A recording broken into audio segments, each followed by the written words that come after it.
मंगलमय मंगल करण वीतराग विज्ञान नमो ताहि जाते भये अरिहंतादि महान करि मंगल करि हो महा ग्रंथ करण के काज जाते मिले समाज सब पावे निज पद राज पावे निज पद राज। मोक्ष मार्ग प्रकाशक नामक यह ग्रंथ है आचार्य कल्प पंडित प्रवर टोडरमल जी की अनुपम रचना। सच में तो ग्रंथ को अभी उन्होंने प्रारंभ नहीं किया है। ग्रंथ तो प्रारंभ करने के संदर्भ में अभी प्रेरणा दे रहे हैं, भावना भा रहे हैं, जगत के जीवों को ये समझा रहे हैं कि हम ये ग्रंथ क्यों लिख रहे हैं, इस ग्रंथ के लिखने के पीछे हमारा क्या प्रयोजन है। असली में चर्चा तो परसों से करेंगे अपन, कल महावीर जयंती मनाएंगे। अरे जब भगवान महावीर स्वामी का जन्म होगा ना उसके बाद में आएगी चर्चा। तो जब तक भगवान महावीर स्वामी का जन्म ही नहीं हुआ तब तक चर्चा कौन सी।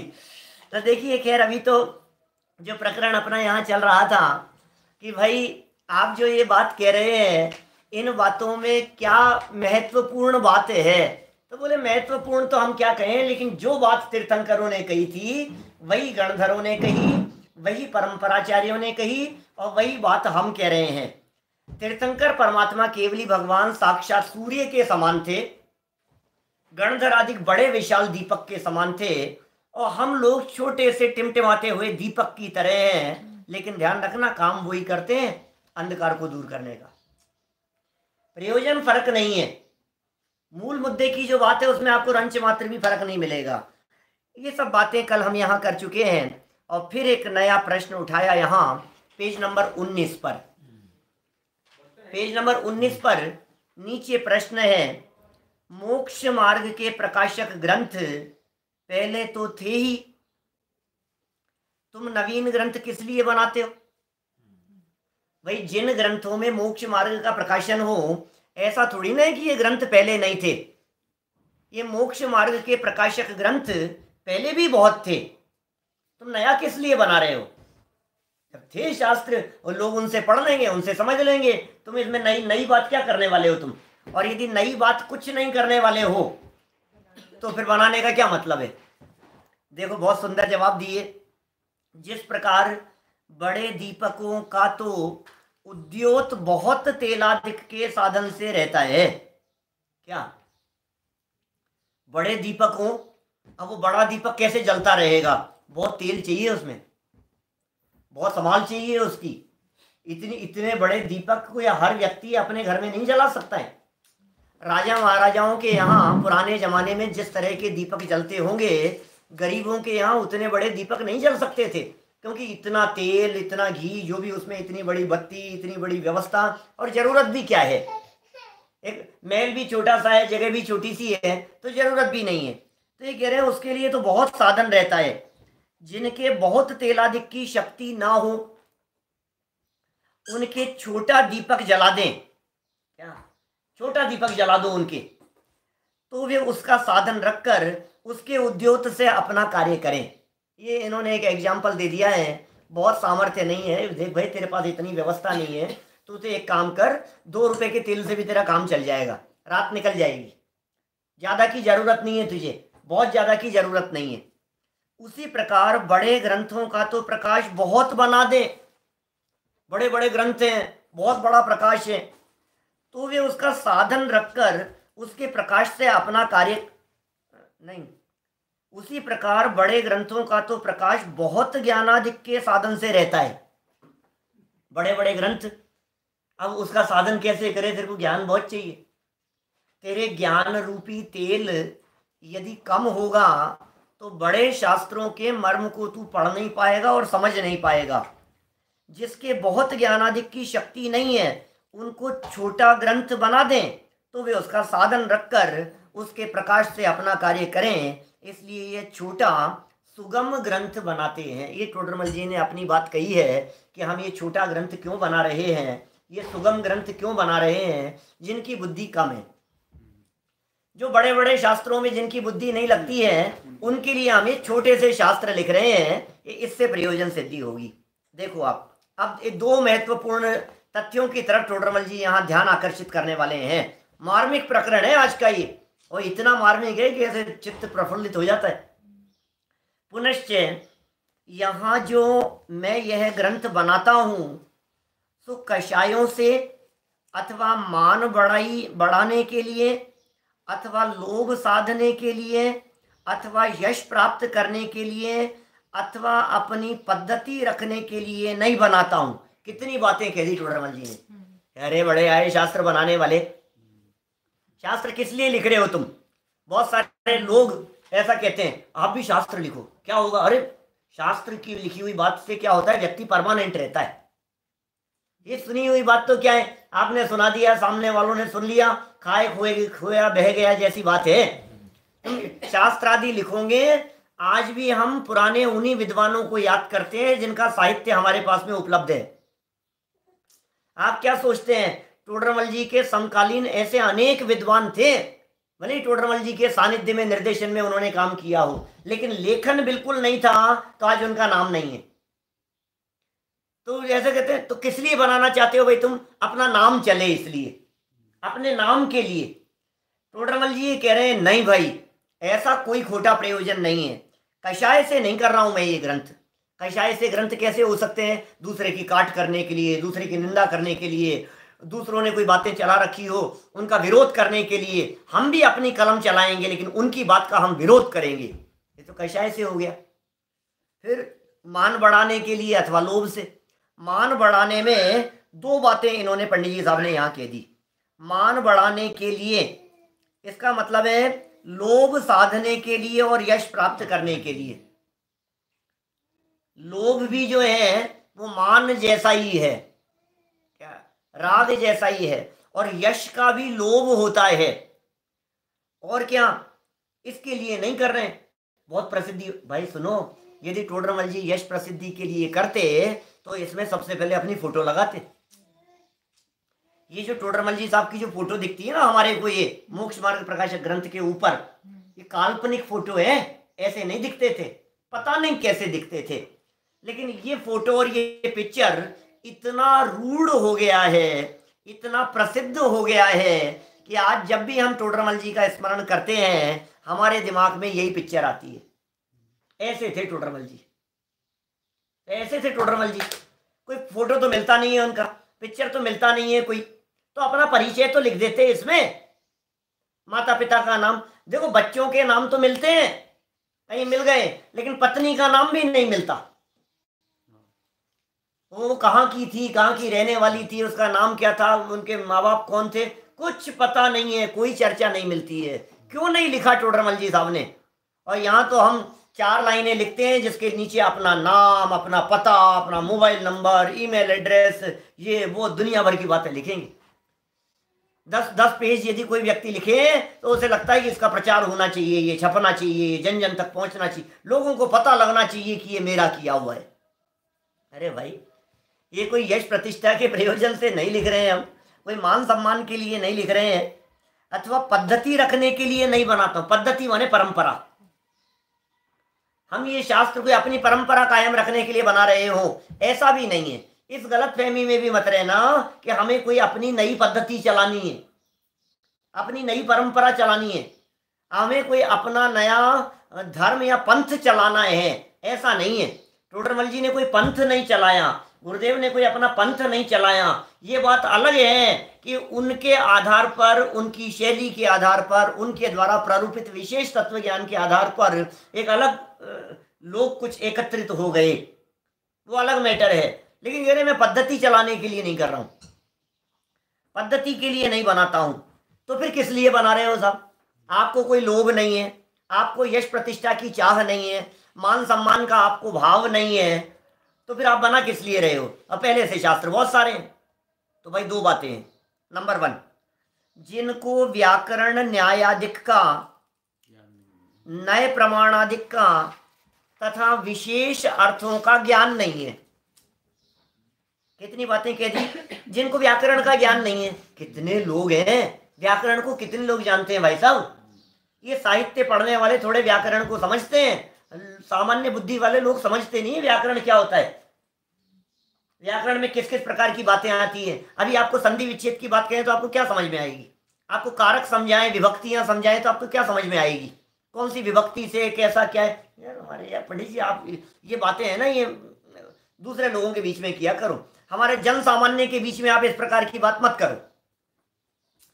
तो क्या कह रहे हैं टोडरमल जी साहब यहाँ पर कि व्याकरण और न्याय इनका ज्ञान नहीं है, न्याय का भी ज्ञान नहीं है। अब बेचारों ने निश्चय व्यवहार कभी पढ़ा ही नहीं, नए पद्धति कभी पढ़ी ही नहीं, द्रव्यार्थिक पर्यायार्थिक शब्द ही ऐसे बड़े बड़े नाम लगते हैं जिनको लगता है शुद्ध नय से, परम शुद्ध निश्चय नय से, साक्षात शुद्ध निश्चय नय से, कर्मोपाधीन निरपेक्ष शुद्ध द्रव्यार्थिक नय से। यार ये क्या है, ये दिमाग के ऊपर से जाती है। वेद कल्पना निरपेक्ष शुद्ध पर्यायग्राही पर्यायार्थिक नय से, तो ऐसा लगता है दिमाग ऊपर से निकल रही है बात। यार अपने तो भाई साहब बस की बात नहीं है। लक्षण लक्षणाभास है, हमने कहा अव्याप्ति दोष है इसमें तो अतिव्याप्ति दोष आता है।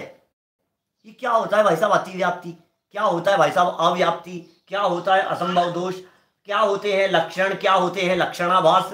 बोले जिनको इन बातों का ज्ञान नहीं है, ऐसे लोग दुनिया में बहुत सारे हैं ना। नए प्रमाणाधिक का ज्ञान नहीं है, नए नहीं जानते, विवक्षाएं नहीं जानते, प्रमाण नहीं जानते, प्रत्यक्ष परोक्ष स्मृति प्रत्यभिज्ञान तर्क अनुमान आगम इन सब बातों का जिन्हें अभ्यास नहीं है, ऐसे लोग बहुत हैं। उनके कारण सुनो, उनके इस कारण बड़े ग्रंथों का अभ्यास तो बन नहीं सकता, बड़े ग्रंथों का अभ्यास नहीं बन सकता है उनके विचारों के, क्योंकि न्याय व्याकरण नहीं जानते, लक्षण प्रमाण आदि नहीं जानते। तो बोले उनके बड़े ग्रंथों का अभ्यास नहीं बन सकता, क्योंकि बड़े बड़े ग्रंथों में तो इस प्रकार की बहुत सारी बातें मिलेगी। अब क्या करें बोलो, बड़े बड़े ग्रंथों में तो ऐसी बातें मिलती हैं, तो है नहीं, तो अभ्यास बन नहीं सकता। तो फिर साहब छोटे छोटे पढ़ लेंगे, छोटे छोटे भी तो बहुत सारे हैं, 4-4 6-6 पेज के, 10-10 पेज के, अरे 10-10 15-15 पेज के शास्त्र मिलते हैं। आप देखो जरा, हमारे यहाँ हस्तलिखित साहित्य भंडार है टोडरमल जी के ही मंदिर में, दिगंबर जैन तेरापंथी बड़ा मंदिर जौहरी बाजार जयपुर में, वो टोडरमल जी का मंदिर है, जो टोडरमल जी की कार्यस्थली है, जहाँ टोडरमल जी ने अपना जीवन दिया, जहाँ बैठ करके टोडरमल जी ने ये मोक्ष मार्ग प्रकाशक ग्रंथ लिखा। मैं उस मंदिर की बात कर रहा हूँ। अभी तो हम लोग लॉकडाउन में हैं, नहीं तो हम वहीं जा करके चलाने वाले हैं इस ग्रंथ को आगे कुछ दिनों बाद, वहीं शुरू किया था हमने। वहाँ इतना बड़ा साहित्य भंडार है कि अभी हमने कुछ खोजने की कोशिश की हमारे विद्यार्थियों के साथ में, तो 8-8 पेज की, 10-10 पेज के ग्रंथ, ऐसे छोटे छोटे से ग्रंथ, समव शरण रचना वर्णन छोटा सा, ये अकृत्रिम चैत्यालय रचना वर्णन 8 पेज की किताब है, अकृत्रिम चैत्यालय रचना वर्णन। बोलो ये क्या नाम है इसका, महावीराष्टक जैसे कुछ अष्टक छंद, अध्यात्म अष्टक, ऐसी ऐसी बातें बहुत छोटे छोटे से, 15 पेज की किताब, 40 पेज की किताब, 35 पेज की किताब, 70 पेज की किताब, ऐसे बहुत है। ये अलग अलग बहुत सारे विद्वानों के लिखे हुए हैं, व्याख्याकारों के लिखे हुए हैं, वचनिकाकारों के लिखे हुए हैं, उनके द्वारा बनाए हुए हैं ग्रंथ, अलग अलग लोगों के लिखे हुए। तो टोडरमल जी कह रहे हैं बहुत बड़े ग्रंथ तो वो समझ नहीं सकते, तो छोटे छोटे तो हैं उनको तो पढ़ लेंगे। तो देखो क्या लिखा आगे, तथा किन्हीं छोटे ग्रंथों का अभ्यास बने तो भी यथार्थ अर्थ भाषित नहीं होता। अब क्या करें, इतने से में बात क्लियर ही नहीं होती, बहुत बड़े तो पढ़ नहीं पाएंगे और छोटे से में बात स्पष्ट हो नहीं पा रही है, क्लियर नहीं हो पा रही है। इस प्रकार इस समय में मंद ज्ञानवान जीव बहुत दिखाई देते हैं, दुनिया में बहुत लोग हैं जो मंद ज्ञानवान हैं, सामान्य मीडियम बुद्धि वाले लोग बहुत सारे हैं। उनका भला होने के हेतु धर्म बुद्धि से यह भाषामय ग्रंथ बनाता हूँ। भाषामय समझ गए आप, प्रचलित भाषा, लोक भाषा, देश भाषा, वर्तमान में जो भाषा जगत में चल रही है उस भाषा में मैं ग्रंथ बना रहा हूँ, संस्कृत में नहीं बना रहा हूँ, प्राकृत में नहीं बना रहा हूँ, पुरानी भाषा में नहीं बना रहा हूँ, जिसके लिए न्याय व्याकरण बड़े बड़े आपको बहुत ज्ञान हो उन लोगों के लिए नहीं बना रहा हूँ। जो बहुत संक्षेप में समझ जाए उनके लिए भी नहीं बना रहा हूं, मध्यम बुद्धि वालों के लिए उनकी भाषा में। जैसे कहते हैं ना, गांव के लोगों को गांव की भाषा में समझाओ तो समझ में आती है। आचार्य कुंद कुंद स्वामी ने समय सार की 8वीं गाथा में उदाहरण दिया, जहणवी सक्कमण जो अनार्य अनार्य व्यक्ति को अनार्य भाषा के बिना समझ में नहीं आती है बात। गांव के व्यक्ति को गांव की भाषा में समझाओ, तुम बड़ी बड़ी साहित्यिक भाषा में बात करोगे, उसके बेचारे की कुछ समझ में ही नहीं आएगी। इसलिए मैं यह ग्रंथ उन लोगों को लक्ष्य में रख करके बना रहा हूं। यह बात पंडित टोडरमल जी साहब ने यहां स्पष्ट कर दी है। अब वो मार्मिक वाक्य जो आपने अपनी प्रवचन सभाओं में कई बार सुने होंगे, कई बार, जिसके लिए ये पेज नंबर 20 को याद किया जाता है। मोक्ष मार्ग प्रकाशक पेज नंबर 20, मोक्ष मार्ग प्रकाशक पेज नंबर 20। सभाओं में वक्ता लोग बार बार में जब कभी वो कह रहे मोक्ष मार्ग प्रकाशक पेज नंबर 20 पर लिखा है, तो तुरंत आपके दिमाग की बत्ती जल जानी चाहिए कि क्या कहना चाह रहे हैं। ये टोडरमल जी का इतना सुंदर वाक्य है। क्या कह रहे हैं? पुनश्च जिस प्रकार बड़े दरिद्री को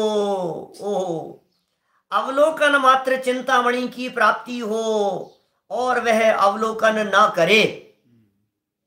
सुनना, वाक्य पढ़ूंगा पहले पूरा, फिर करूंगा थोड़ी सी चर्चा।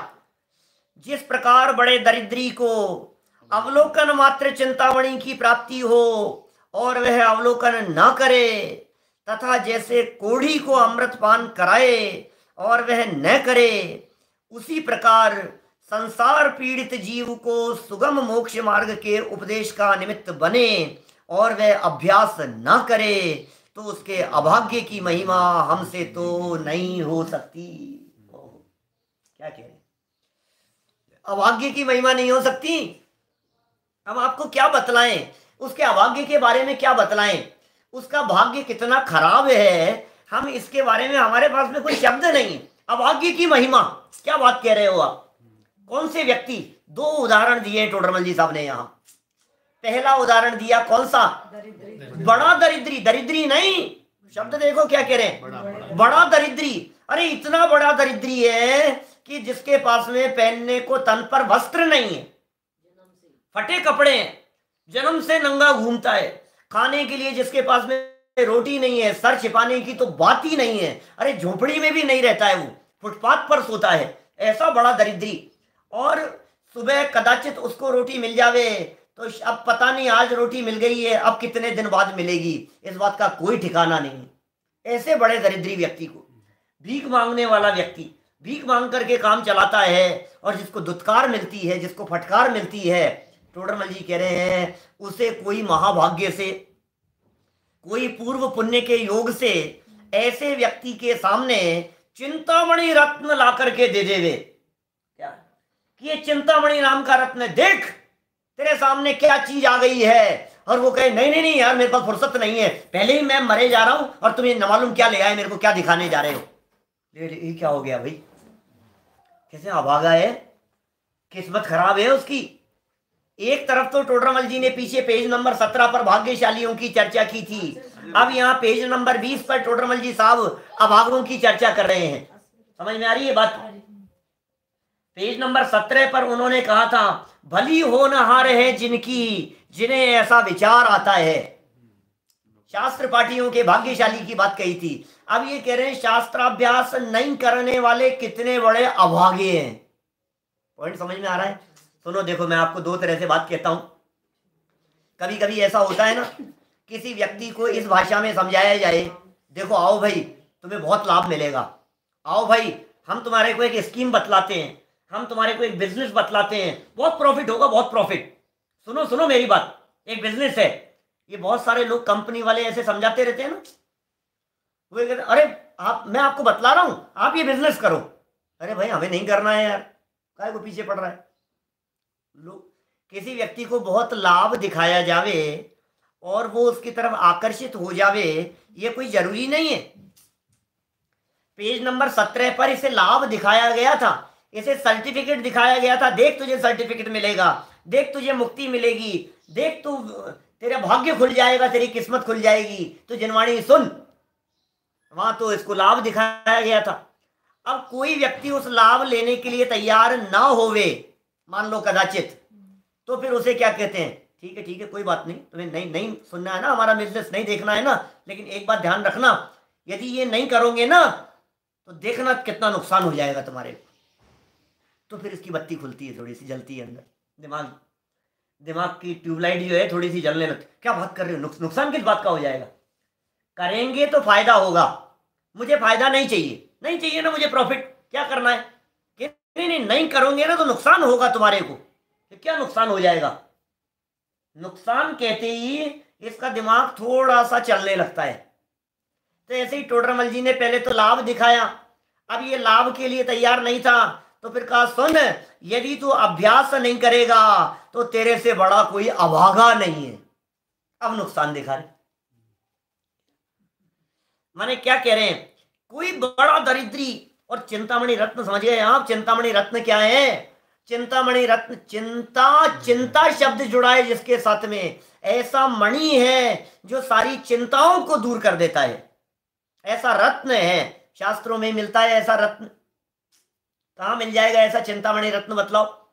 दुनिया में मिलेगा कहीं? हमारे जयपुर के जौहरी बाजार में तो नहीं है, आपके मुंबई के जवेरी बाजार में मिलेगा? बोलो, लंदन में मिलेगा, अमेरिका में मिलेगा, कहाँ मिलेगा बतलाओ? कौन से डायमंड मार्केट में जाकर के आए हम, क्या नाम है उसका, BTC, BKC, मुंबई में डायमंड मार्केट है ना, बोलो वहां मिलेगा? सूरत में मिलेगा क्या साहब आपके? बोलो वीरेश जी साहब, सूरत के डायमंड मार्केट में मिलेगा वो?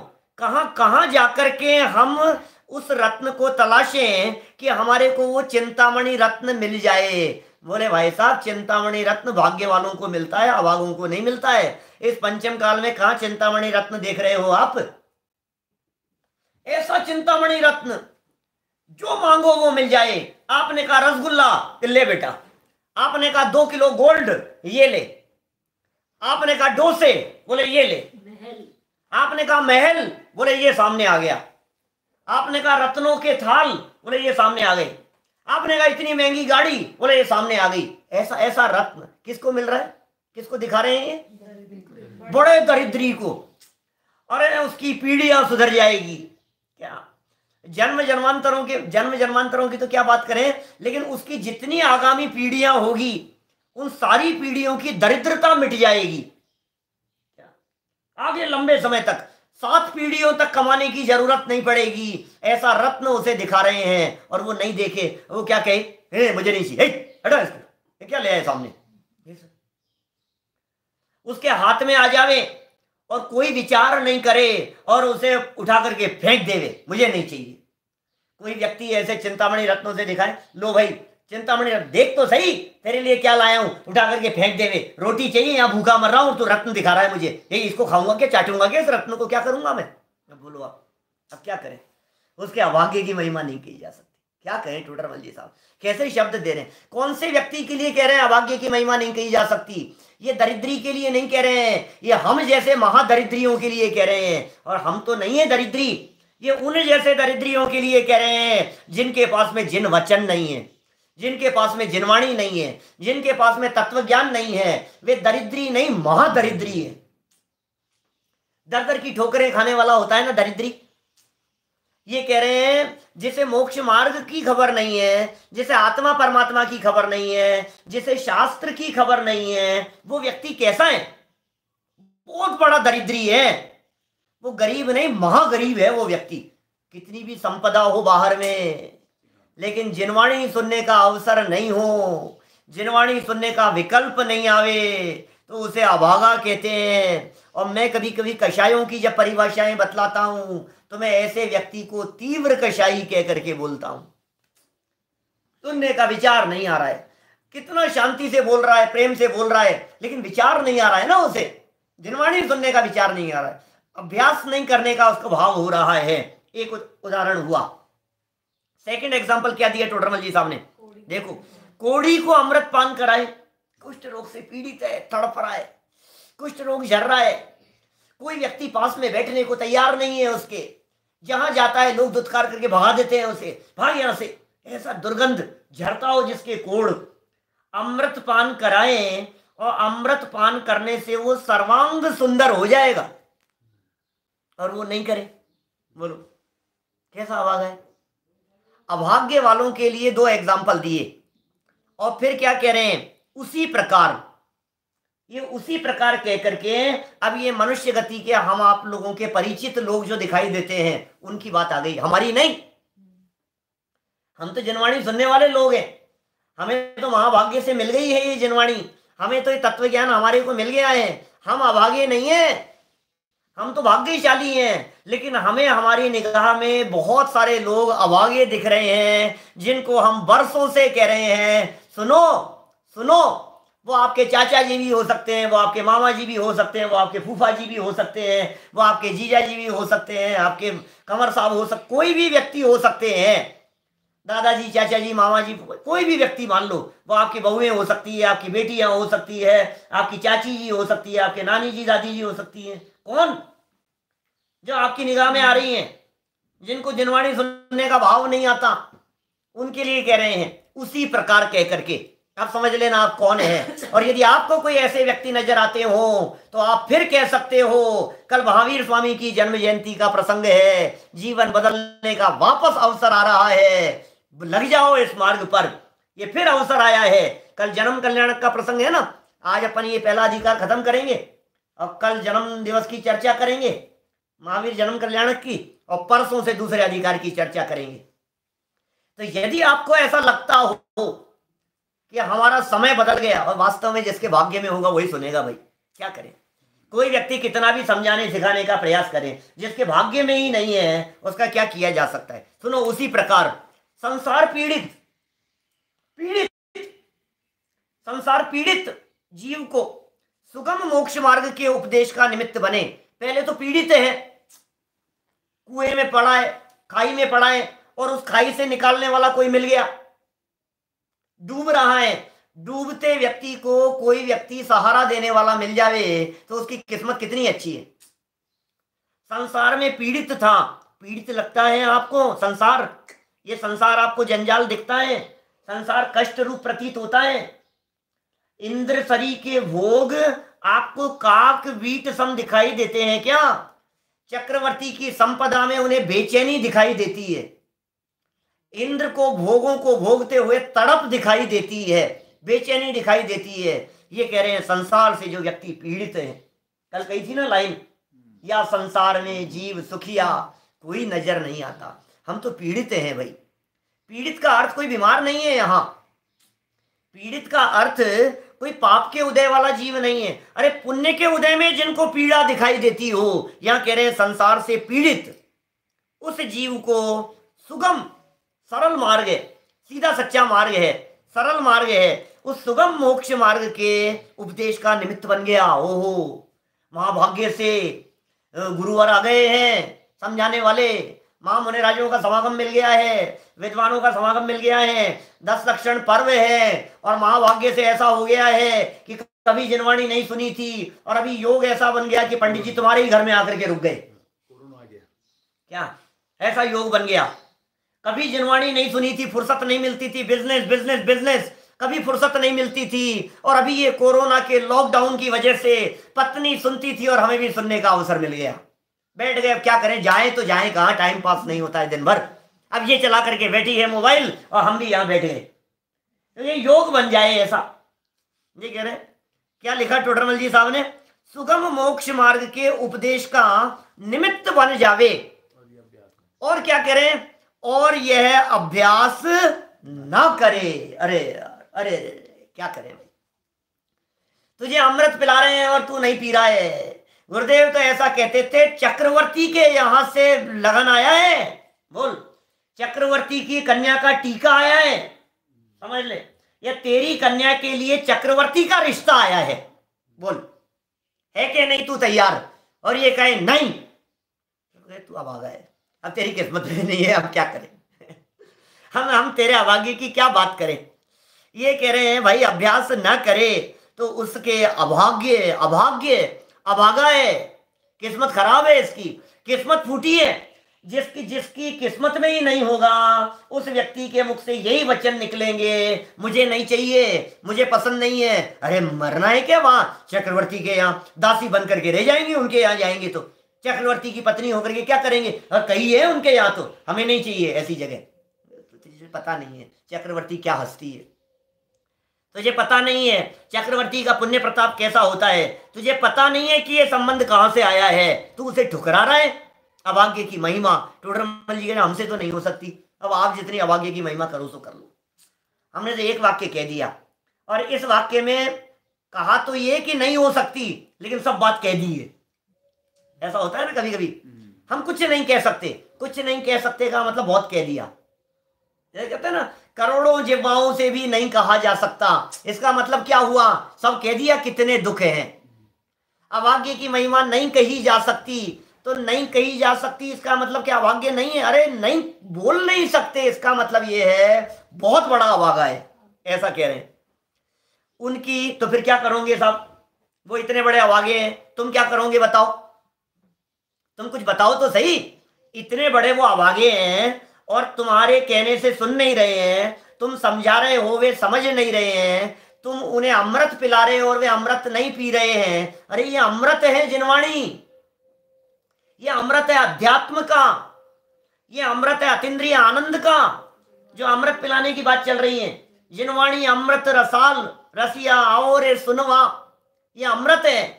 इसे ऐसा लगता है ये क्या पिला दी, ये क्या है कि मेरे को पसंद नहीं आ रहा, मेरे को पसंद नहीं आ रहा। ये उसी की तरह, उस मक्खी की तरह जो विष्टा का कण नाक में रख करके फूलों के बीच में चले जावे। अब हम क्या कहें इसके आगे, एक खींच के चांटा मारा उसके, और नाक में जो बैठा हुआ जो कण था ना विष्टा का, वो निकल गया तो पता लगा। नहीं तो इसको ऐसा लगता है ये क्या है यार, वही तो बातें बेकार है, अरे क्या है धर्म धर्म में लगाते हो, अरे कुछ कमाओ। ये ना परलोक सुधारने की बातें करते हैं ये लोग, जो धर्म चर्चा के लिए बैठते हैं ना, इस लोक की बात कोई नहीं करता है। ऐसी ऐसी बातें कहते हैं लोग। ये जो धर्म चर्चा के लिए जो लोग बैठते हैं ना, ये बूढ़े ठेड़े लोग बैठ जाते हैं, रिटायर्ड लोग, उन्हीं लोगों का काम दिखता है। आज हम यहाँ आकर के बैठ गए, इनकी बातें सुनी हमने, और ये बातें करते हैं स्वर्ग में जाएगा, मोक्ष जाएगा, मुक्ति मिलेगी, और ऐसी बड़ी बड़ी बातें करेंगे। ये वर्तमान गृहस्थी सुधारने की कोई बात नहीं कर रहा है। टोडरमल जी कहते हैं हम तुझे क्या बताएं, जिस व्यक्ति को मोक्ष मिलेगा उस व्यक्ति को ये चीजें चाहिए। बोल, हम तेरे को चिंतामणि रत्न दे रहे हैं और तू कह रहा है मुझे कटोरा चाहिए। अब हम क्या कहें तेरे को, हम तुझे क्या दे रहे हैं और तुझे क्या चाहिए।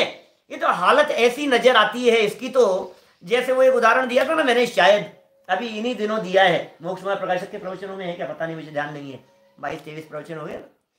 लेकिन मैंने वो चर्चा की, कोई व्यक्ति किसी नगर का राजा का स्वर्गवास हो गया, राजा की संतान नहीं थी क्या, और राजा बनाया जाना है, अब क्या करें। तो सारे मंत्री लोगों ने मिलकर के सलाह मशवरा करके नक्की किया कि एक काम करो, सुबह 6 बजे नगर का दरवाजा खोलेंगे, बाहर से जो व्यक्ति आता हुआ दिखाई देवे उसे हम नगर का राजा बना देंगे। जो सबसे पहले व्यक्ति दिखे उसे नगर का राजा बना दो। अब हम तो आपस में, क्योंकि एक मंत्री कहे मुझे बना दो, दूसरा कहे मुझे बना दो, आपस में झगड़ लेंगे। तो किसी का परिचित नहीं है, अनजान नगर के बाहर से आने वाले व्यक्ति को बना देंगे, जो पहली बार व्यक्ति आता हुआ सुबह 6 बजे दिखेगा। सबने नक्की कर लिया, अरे सही है, तैयार हो गए सब लोग। अब फिर क्या हुआ, सुबह 6 बजे जैसे ही नगर का दरवाजा खोला तो बाहर से एक भिखारी आ रहा था। सबसे पहले किस्मत भिखारी की ऐसी चमक गई।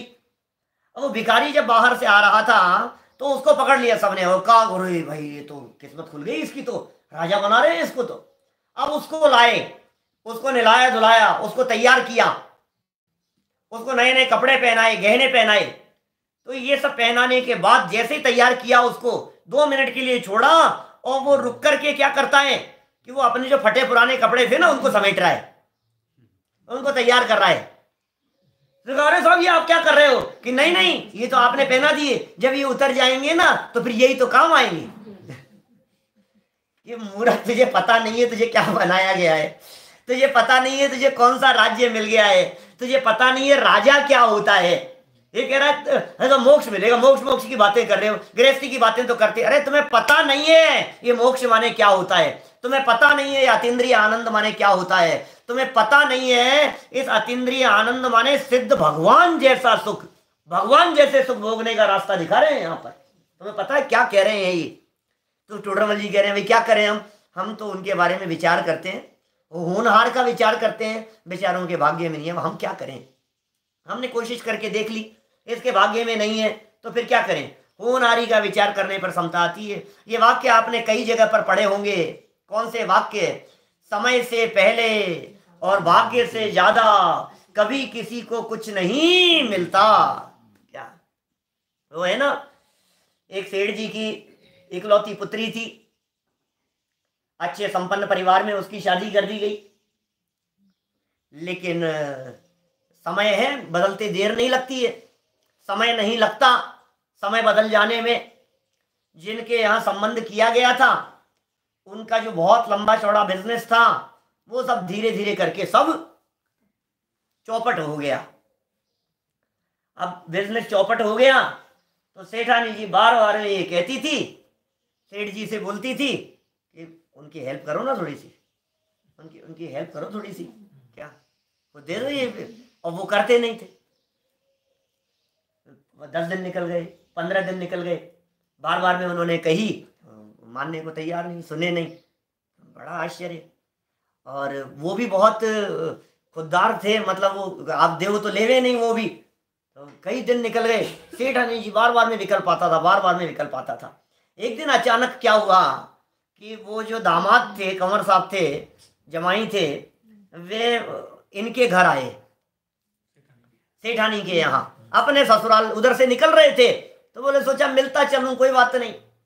तो वहां मिलने के लिए बैठे, तो वो उन्होंने क्या किया, सेठानी ने सोचा कि आज ही आ गए हैं, इनकी कैसे हेल्प की जाए, कुछ दूंगी तो ये लेंगे नहीं, तो क्या करें।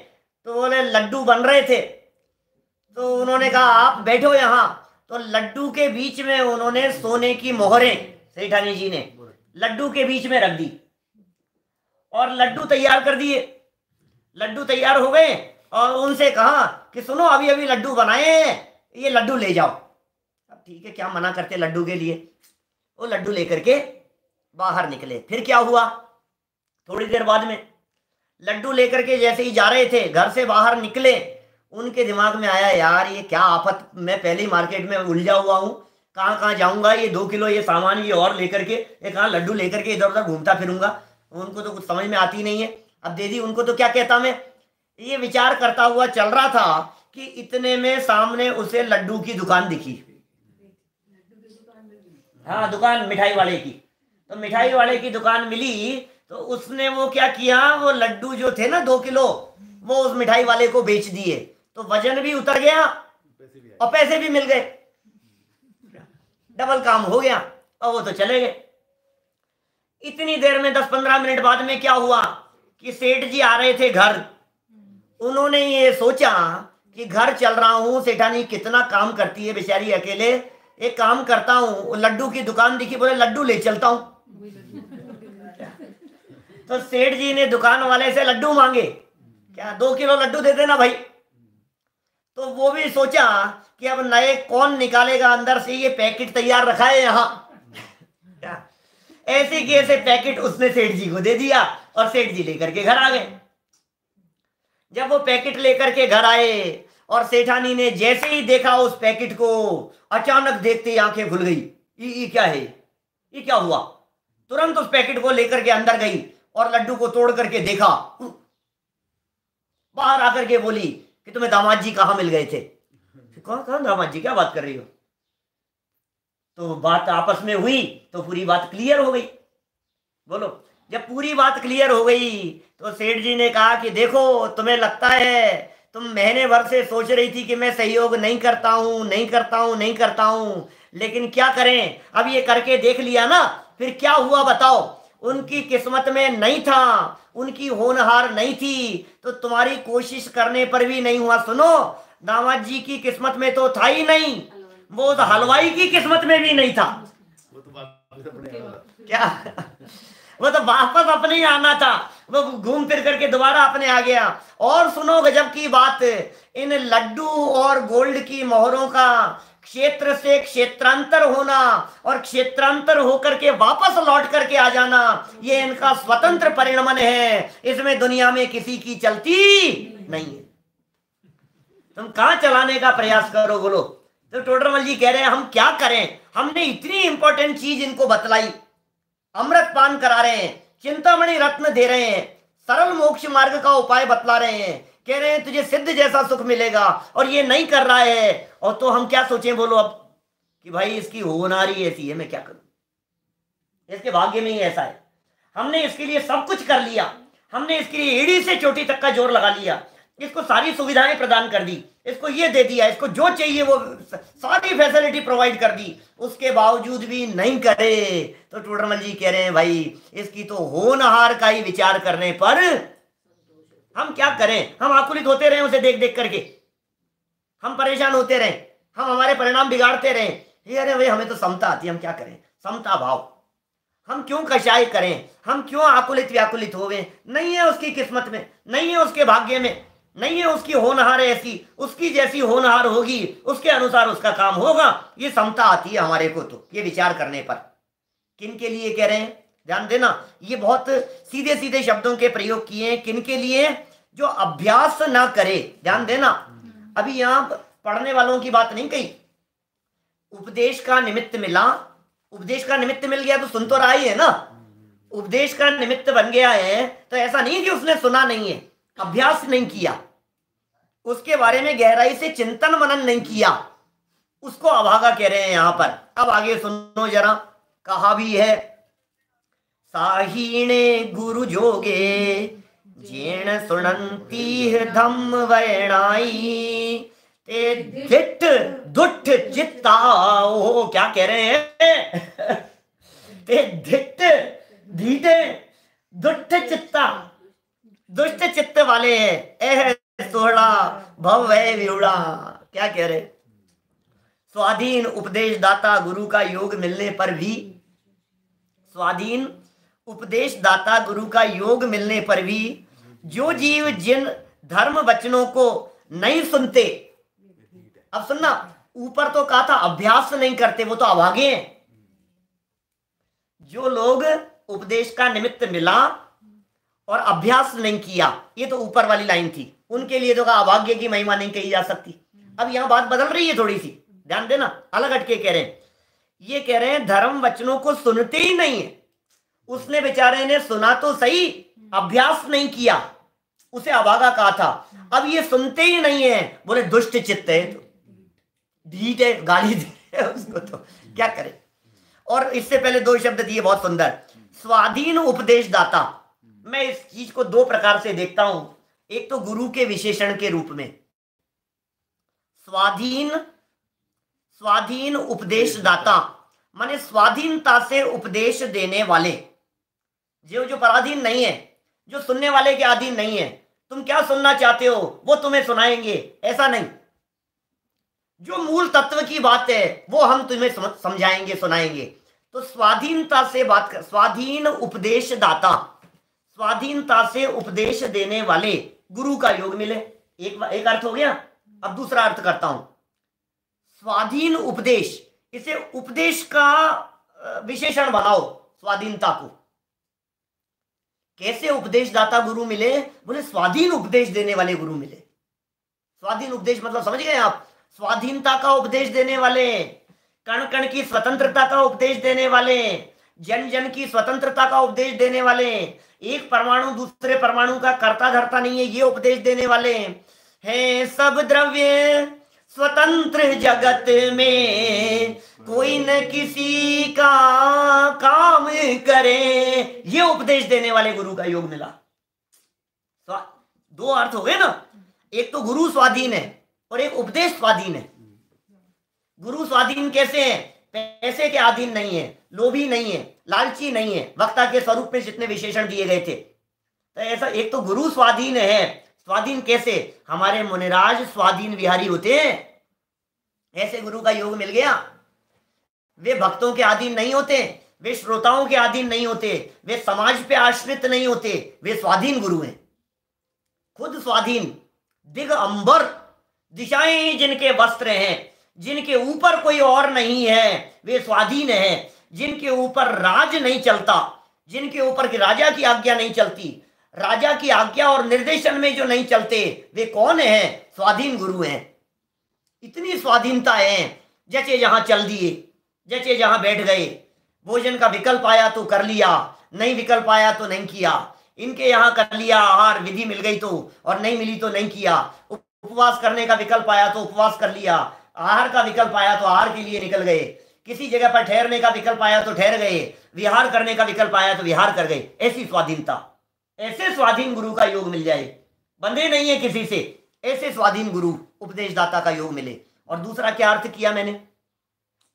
स्वाधीन उपदेश, उपदेश भी स्वाधीन है। उपदेश स्वाधीन कैसा है? ग्रंथों के आधार पर नहीं है, स्वतंत्रता का उपदेश देते हैं। अरे स्वाधीनता माने मुक्ति, मुक्ति का उपदेश देने वाले गुरु का योग मिले, बोलो ऐसे गुरु का योग मिल जावे। और यह जीव धर्म वचनों को नहीं सुनते। आप सुन क्यों नहीं रहे हो साहब? आपके घर में चर्चा चल रही है, आप सुन क्यों नहीं रहे हो? आपके यहाँ तो मंदिर बनाया है, आप सुन क्यों नहीं रहे हो? आपके यहाँ तो यही परंपरा, आपके तो परिवार वाले सारे लोग सुनते हैं, आप ही क्यों नहीं सुनते हो? तो मैं नहीं कह रहा हूँ, धुरबल जी कह रहे हैं, ढीठ है, ढीठ में चिकने गड़े हैं, इनके कोई असर नहीं होता है। इनको कितना भी कह दो, इनके तो जो दो कान है ना, ये इनका ऐसा उपयोग करते हुए दिखते हैं, एक कान से सुने और दूसरे कान से निकल जावे, ऐसे ढीठ है। क्या ये कह रहे हैं? ढीठ है और दुष्ट चित्त है। ऊपर से चिकनी चुपड़ी बातें कर रहे हो, मीठी मीठी बातें कर रहे हो, लेकिन चित्त में दुष्टता है। कौन से लोगों को दुष्ट कह रहे हैं? अरे दुनिया में परोपकारी बहुत हो, उसके बावजूद दुष्ट कह रहे हैं।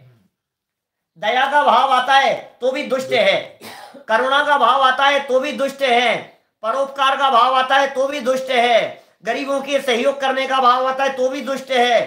क्या बात कर रहे हो साहब? ऐसे लोगों को दुष्ट कह रहे? नहीं नहीं, सुनो सुनो सुनो, ये सब होवे और साथ में जिन वचनों को सुनता होवे तब तो सरल चित्त है, लेकिन जिन वचन सुनने का तो परिणाम आवे नहीं और ये परोपकार में लगा रहे तो बोले दुष्ट चित्त है, जिनवाणी नहीं सुहाती है, कठोर चित्त है।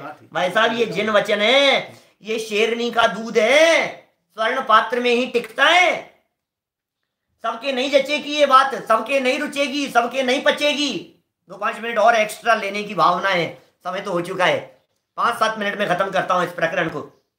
देखो आप, हर व्यक्ति को नहीं जचेगी। आप जानते हैं शेरनी होती है ना, शेरनी का दूध गोल्ड का बर्तन हो, उसमें निकालो तो टिकता है वो? क्या है?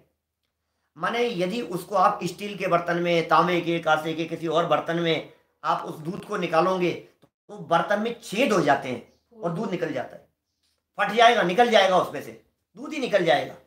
माने शेरनी का दूध जिस तरह से गोल्ड पात्र में ही टिकता है, उसी तरह से स्वाधीन उपदेशदाता गुरुओं के वचन सरल हृदय वाले, सरल चित्त लोगों के हृदय में ही रुचते हैं, जचते हैं, पचते हैं, नहीं तो ये दुष्ट चित्त हैं।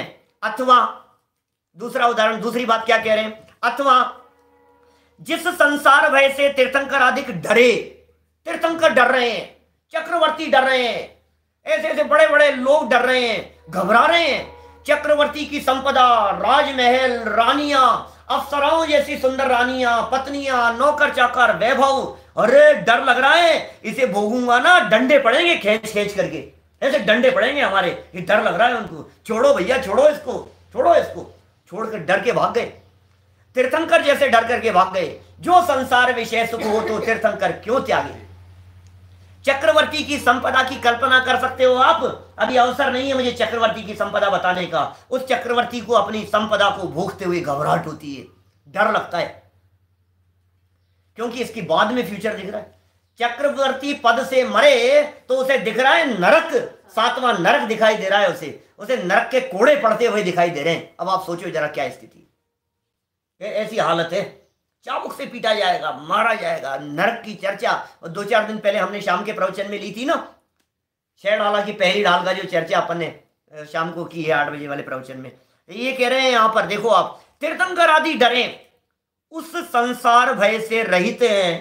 तेरे को डर नहीं लगता है संसार में? भोगों को भोगते हुए तुझे घबराहट नहीं हो रही है?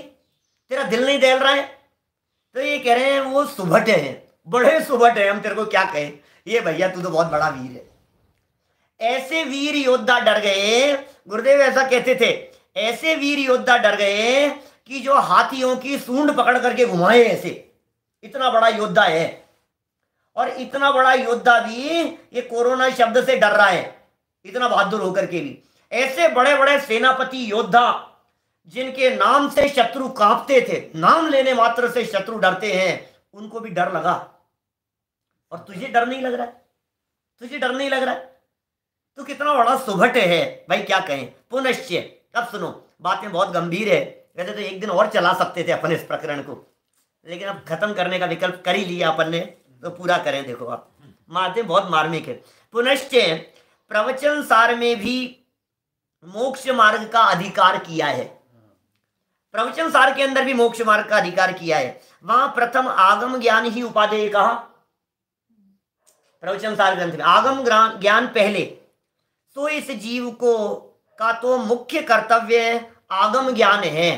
मुख्य कर्तव्य है ये तेरा, आगम ज्ञान, आगम ज्ञान, आगम ज्ञान, शास्त्र ज्ञान। उसके होने से तत्वों का श्रद्धान होता है। सुनना, आगम ज्ञान तो कर्तव्य है, तत्वार्थ श्रद्धान होता है। एक एक शब्द बहुत मार्मिक है। आगम ज्ञान तो तुझे बुद्धिपूर्वक करना पड़ेगा, तत्व श्रद्धान करना नहीं होगा। ज्यों ज्यों ज्ञान बढ़ता चला जाता है, ज्यों ज्यों परिचय बढ़ता चला जाता है, त्यों त्यों विश्वास बढ़ता चला जाता है। आपका अपनी पत्नी के प्रति जो विश्वास है वो पहले दिन जैसा था, वो 2 महीने बाद वैसा नहीं है, और 2 साल बाद उससे बढ़कर है, और 20 साल बाद कैसा है। माने वो जो विश्वास की जो मात्रा है वो परिचय से, ज्ञान से बढ़ता चला जाता है। आज पहली बार आपको कोई व्यक्ति मिले तो आपका उनके प्रति विश्वास कैसा है, और 6 महीने से जिनके साथ में डीलिंग चलती है अब विश्वास कैसा है। पिछले 16 साल से उनके साथ में हमारा बिजनेस चलता है, अब आपका विश्वास कैसा है। नहीं यार, बेईमान नहीं है, मुझे पता है ना इतने सालों से, तो वो विश्वास बढ़ता है। तो टोडरमल जी ये कह रहे हैं, प्रवचन सार का रेफरेंस देकर के कह रहे हैं, आगम ज्ञान तो करता है, वो तो कर्तव्य है तेरा, और तत्व श्रद्धान होता है, और तत्वों का श्रद्धान होने से संयम भाव भी होता है। इसका मतलब तेरा कर्तव्य संयम भाव अंगीकार करने का नहीं है, तेरा कर्तव्य श्रद्धान करने का। तेरा कर्तव्य तो ज्ञान कर, तेरा कर्तव्य तो समझ। तू समझेगा तो हमें भरोसा है तुझे श्रद्धा भी होगी, और तू समझेगा और श्रद्धा होगी तो हम विश्वास दिलाते हैं। ज्ञान कला जिनके घट जागी, ते जग माही सहज वैरागी। जिनके अंदर में ज्ञान की कला जागृत होती है वे जगत में अपने आप ही वैरागी हो जाते हैं, संयम भाव होता है। और उस आगम ज्ञान से, आगम से आत्मज्ञान की भी प्राप्ति होती है। माने आगम ज्ञान को कारण कह रहे हैं आत्मज्ञान की प्राप्ति का। आत्मज्ञान में आत्म अनुभव भी ले लेना यहां, तब सहज ही मोक्ष की प्राप्ति होती है। सहज में ही मोक्ष की प्राप्ति उसे हो जाएगी। पुनश्च, अभी बहुत एक एक लाइन ऐसी है, सच में घंटों व्याख्या करो इनके बारे में। इतनी गजब की लाइन कह रहे हैं, 2 मिनट में खत्म करता हूं, पूरी बात करता हूं। देखो आपको हिंट दे देता हूं क्या कहना चाह रहे हैं। टोडरमल जी के इन लाइनों की गहराई बतला देता हूं, फिर आप चिंतन करते रहना। पुनश्च, धर्म के अनेक अंग हैं, दया, दान, भक्ति, पूजा, व्रत, उपवास, स्वाध्याय, ज्ञान, ध्यान, तप, बहुत सारे अंग हैं धर्म के।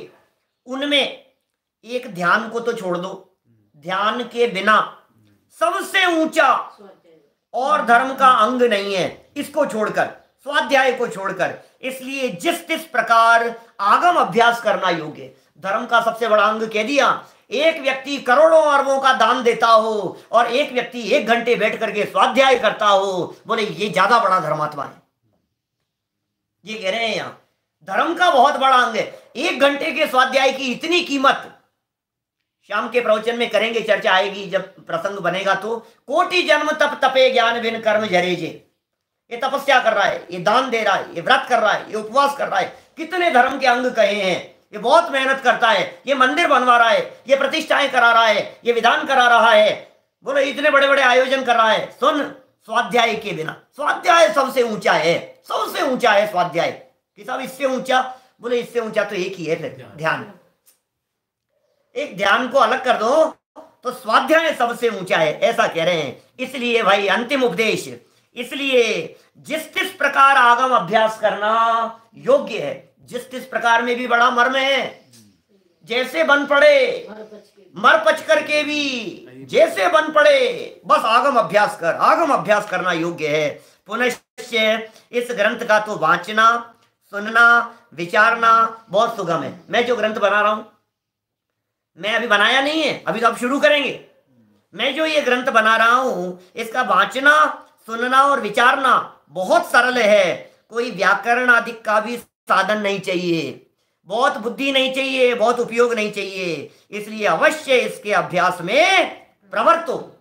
हमने ये कह दिया यहाँ। अब जो भाग्यशाली हो, आप कहो अपने परिचितों को, कहो अपने लोगों को कि ये 9-20 पर ये चर्चा यहाँ ये टोडरमल जी करने वाले हैं। आगे ये चर्चा आगे बढ़ने वाली। अभी तक कुछ नहीं, अभी तो सामान्य बातें बतलाई है, अभी तो उपदेश दिया है, असली बात तो अब बताने वाले हैं। इसलिए अवश्य इसके अभ्यास में प्रवृत्त हो, तुम्हारा कल्याण होगा। यह आशीर्वाद मिल गया हमारे को टोडरमल जी का कि सुनो, तुम यहां आकर के सुनने के लिए बैठे हो, अवश्य तुम्हारा कल्याण होगा। ये इतनी सुंदर और मार्मिक बात इति श्री मोक्ष मार्ग प्रकाशक नामक शास्त्र में पीठबंध प्ररूपक प्रथम अधिकार समाप्त हुआ। कल हम चर्चा करने वाले हैं सुबह महावीर जयंती के संदर्भ में, और परसों 9-20 से हम वापस शुरू करेंगे इस बात को। कल महावीर जयंती की चर्चा 9-20 पर प्रवचन, भगवान महावीर और उनके सिद्धांत, उनकी जीवन दर्शन भगवान महावीर स्वामी का, इस विषय पर हम यहीं आपके बीच में चर्चा करेंगे। और आज शाम को जो प्रकरण जो अपना चल रहा है 8 बजे, वो तो चल ही रहा है। चलिए शेष चर्चा कल। ओम नमः सिद्धेभ्यः।